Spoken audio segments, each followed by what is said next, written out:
Usually, a greeting is an expression of sentiments of respect, affection which one has towards another, while encountering a person or bidding farewell. When we meet a person in the morning, we are accustomed to say hi or hello.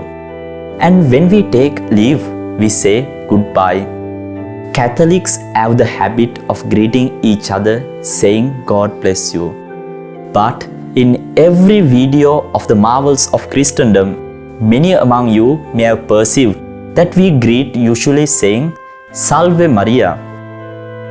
While you may have certainly perceived that it doesn't sound English, some may have questioned themselves, thinking, why do these brothers greet saying Salve Maria?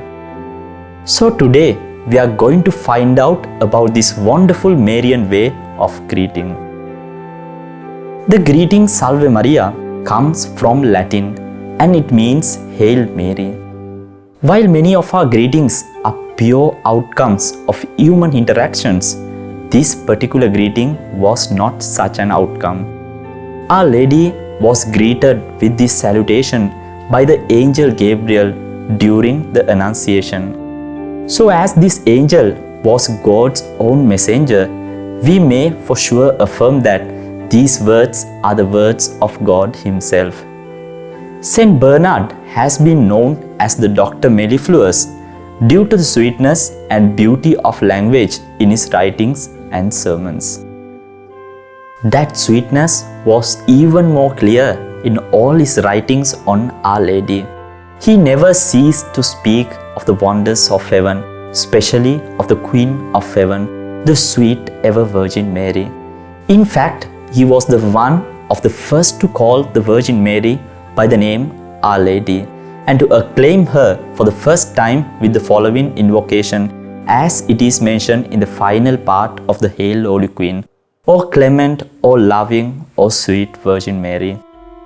He was born in a castle of Burgundy in France, but at a very young age, he decided to abandon everything to devote himself to a recollected life in the Cistercian monastery founded by the abbot Saint Robert.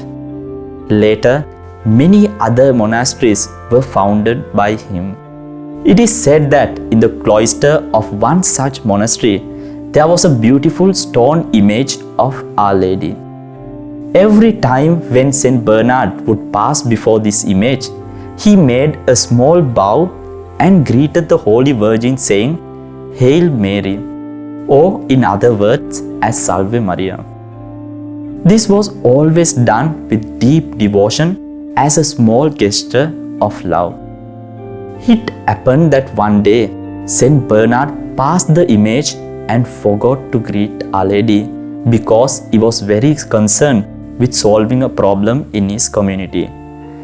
But a big surprise he had when he heard a sweet voice of a lady calling him, saying, Salve Bernardo. His eyes automatically turned to the image of the Virgin, and he saw that the statue looked full of life, and the Virgin had pronounced these words with a beautiful smile. With this delicate gesture of Our Lady showed how much she was pleased to receive the simple greeting of her son, and for that reason she returned it with great maternal affection, although he had forgotten to greet her on that day. So, the holy name of Mary has such power that when we devoutly pronounce her name, we can be certain that all of heaven sings praise in honor of the Queen of Heaven. Souls who are chained in purgatory, waiting for the heavenly joys, receive consolation amidst their pains, and the damned of hell are shaken and tremble with fear. But now comes the highly awaited moment, and I know that many of you are curious to know, why do the heralds of the gospel members greet each other saying Salve Maria? Why not say hi or hello as everyone else do? The history really goes back to 1920s. The father and founder of the Heralds of the Gospel, Dr. Plinio Correa de Oliveira, was behind the propagation of this custom. One day, when he was passing by the public square in São Paulo, he saw a huge banner outside the church of St. Anthony announcing about the Catholic Youth Congress that was started on the same year.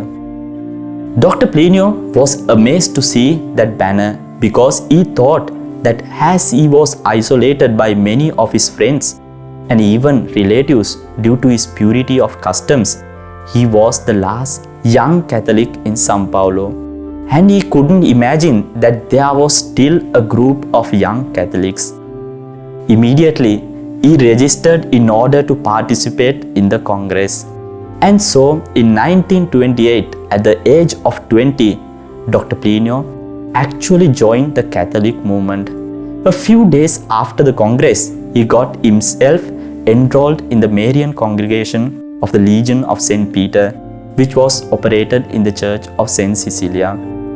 Dr. Plinio illustrated this moment in his life with an image. He was like a crusader who sets out on a journey but doesn't know the way.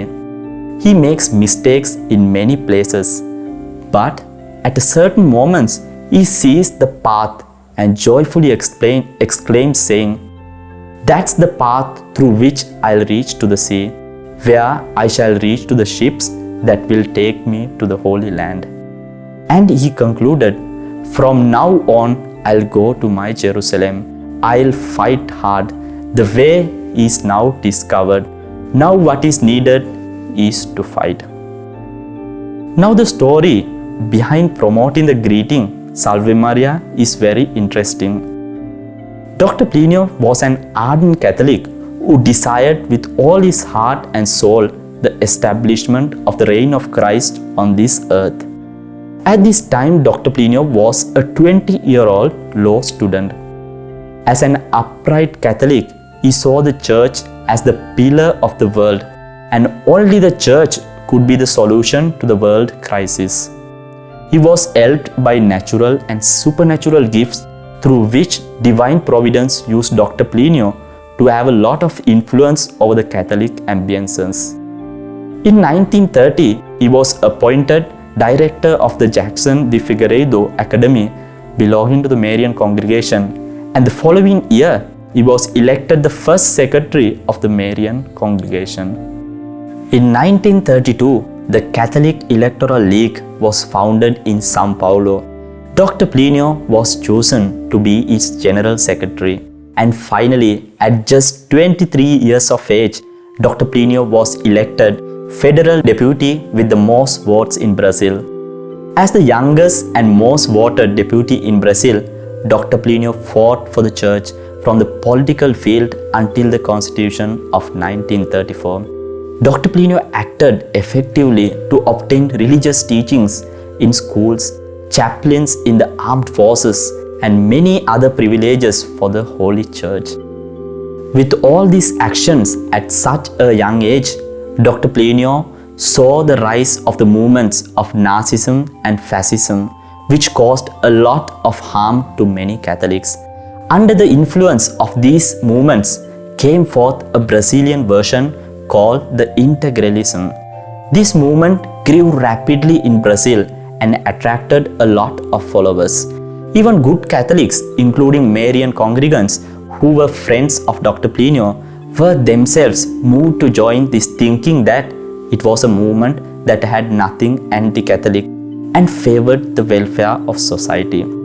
However, Dr. Plinio saw its evil aspect and opposed to it, no matter whatever the slogans that it presented. But the vast majority of the Marian congregants began to join the ranks of the Integralists because it seemed to be a movement that was fighting against communism. And this gave rise to the idea that it was possible to be both a member of the Marian congregation and an integralist at the same time. The integralists greeted each other with a typical Nazi-fascist gesture, raising their right hand and saying "Anau." Even the Marian congregants who called themselves integralists also greeted each other in this way. And so this habit began to be used within the Marian congregation. The leaders of the Marian congregation, including Dr. Plea, realized that something has to be done to counter and discourage such a greeting. And then at a meeting where Dr. Plea was also present, he heard behind him someone suggesting that the Marian congregation should invent a greeting of its own.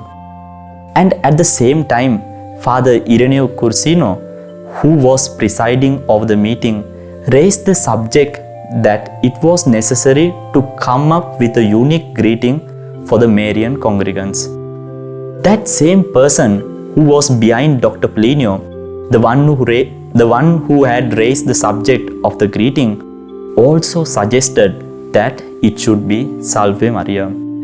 But he said it in a low voice, very softly in the meeting. Dr. Plea liked the idea since it would directly be a counter greeting against the Anav of the integralist. Dr. Plea stood up in the meeting and said, Father Cursino, I would like to say, or rather propose to you, that we should greet each other saying, Salve Maria. Father Cursino liked the idea very much and said, as the great Marian leader Dr. Plea Correa de Oliveira had just proposed, the greeting will be Salve Maria.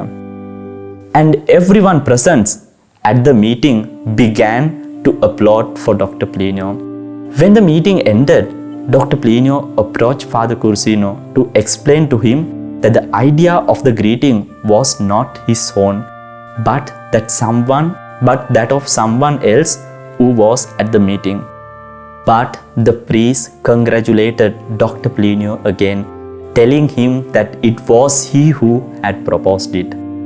This greeting soon came to be used by the Marian congregants as having been created by Dr. Plea. And Dr. Plea became a member of the Third Order of Carmel, forming a group called the Virgo Flos Carmeli. Dr. Plea, together with some of the members of this society, founded the TFP in 1960, and they continued to greet each other saying Salve Maria. And we, as heralds who are spiritual children of Dr. Plea, continue to propagate the echo of that first Salve Maria. So it is very common among all our brothers to greet anyone saying Salve Maria. We do not use this greeting only among the heralds, but even with all the families that are known to us. It is very common to see any person known to us greeting with a Salve Maria. It is not just a greeting, but an effort to make the holy name of Mary known among people and to bring glory to her. So, I would like to suggest you to use even among yourselves this greeting Salve Maria. But in any case, in any moment of trial in life, we should always remember one name. It is the same name that shall be our only hope when the sun sets before the horizon of life. We are called to be present before the divine judge, in whose presence our eternal destiny shall be decided. It is the same name that shall be our cause of eternal glory in heaven, and that name is Mary. Never cease praising Mary, never cease to continue to praise her holy name. May God bless you. Salve Maria.